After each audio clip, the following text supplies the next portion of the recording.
Olá, eu sou a Rita Foelker, esse é o Momento Calunga, hoje trazendo um trecho de um texto que não está em nenhum dos livros publicados do Calunga, mas que me chamou muita atenção esses dias e que eu acho que vale a pena a gente trazer para uma reflexão, tá? Que é uma frase bastante curtinha, mas ela fala tanto sobre a gente, sobre todos nós. E o Calunga diz assim: qual é o maior alimento para as dificuldades?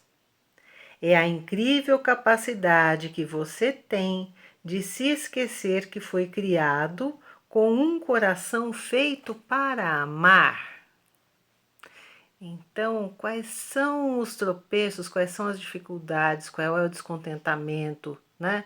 Qual é a rixa, qual é a incompreensão, não é? Que mais está nos aturdindo, nos atrapalhando, nos tirando o sono nesse momento, que não poderia, né?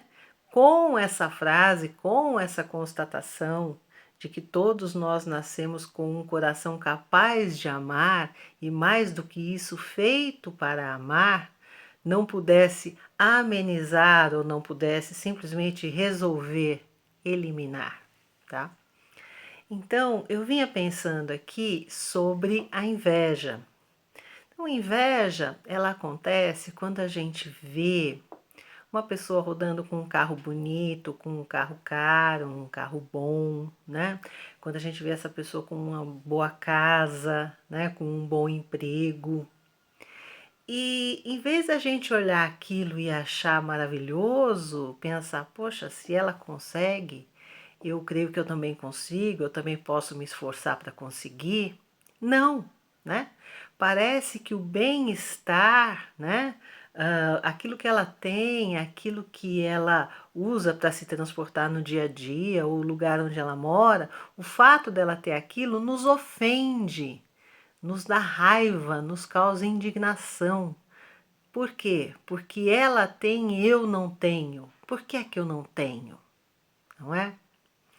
E esse tipo de pensamento, ele vai minando a nossa alegria no dia a dia, ele vai modificando a nossa energia para pior, ele vai colocando a gente num casulo de negatividade, né? Porque a gente já vê as coisas com aquela impressão negativa, mesmo que seja bonito. Eu podia falar assim: nossa, ele tem uma chácara maravilhosa, num lugar lindo, né? Todo florido, cheio de árvores frutíferas. Aquilo é lindo, mas para mim aquilo é como se fosse uma ofensa. Aquilo me magoa, aquilo me machuca, né? Por que será que isso me acontece, né? Porque eu estou tendo um erro assim imenso naquele momento, eu estou cometendo um erro imenso de avaliação das coisas, tá certo? Por quê? Primeiro, porque eu poderia pensar assim, em vez de olhar para a coisa em si, eu podia pensar na pessoa e em vez de invejá-la, eu poderia apreciar a sua capacidade, apreciar a sua inteligência, né? A sua generosidade, o seu bom gosto, né? Por aquilo que ele tem. Eu estaria olhando para a pessoa, mas naquele momento eu não estou olhando para a pessoa, eu estou olhando para as coisas e tirando conclusões sobre a pessoa. O que muitas vezes é um equívoco gigantesco, tá? Porque às vezes a gente pensa que posse é mérito, posse é bem, tá? E muitas vezes a posse vem realmente de um grande sacrifício pessoal, vem de um investimento pessoal, de tempo que a gente deixou muitas vezes de curtir, de viajar, para reunir dinheiro, para investir ou para trabalhar, né, para poder conquistar aquilo. E a gente não pensa nisso, a gente só pensa que aquilo aconteceu por mágica, né? Então, se em vez de a gente olhar para a coisa, a gente olhasse para a pessoa, a gente ia enxergar a dignidade, a gente ia chegar à possibilidade que essa pessoa teve e que olhando eu descubro a possibilidade que eu também tenho, se eu me esforçar, né? Se eu fizer a minha cota de sacrifício, se eu investir em mim. mas às vezes não é isso que a gente faz, não. A gente vê pelo negativo. Então, o nosso equívoco é querer olhar as coisas separadas das pessoas. Por exemplo, a gente acha que toda propriedade é uma bênção, né? Que toda riqueza é uma bênção.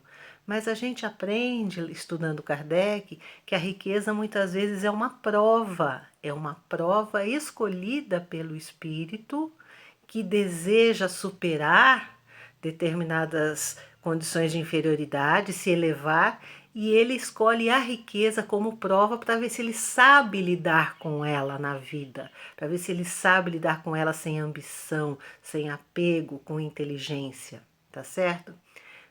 Diferentemente, às vezes a gente olha a doença e eu não olho para o doente. E Chico Xavier nos diz que muitas vezes a doença é um merecimento. A gente acha que é uma desgraça, que é terrível, mas ele diz que muitas vezes a doença é um merecimento. É ela que o impede de cometer as maldades e os desatinos que ele provavelmente cometeria se não estivesse limitado ou impossibilitado. Então, isso é um merecimento. Percebe que a perspectiva espiritual muda tudo? Muda completamente a nossa visão sobre as coisas? Então, o convite de hoje, desse trecho de Calunga, é para que a gente passe a olhar as pessoas e para as coisas e para as situações com apreciação, com profundidade, com perspectiva espiritual, com busca de entendimento espiritual que some para nós, na nossa jornada, no nosso conhecimento, na percepção das nossas dificuldades, da nossa situação e das nossas possibilidades reencarnatórias que nós recebemos de presente nessa vida. Um grande beijo, muita paz. Reflete aí, se você tiver alguma dúvida, escreve que a gente continua o assunto, tá bom? E até o próximo Momento Calunga.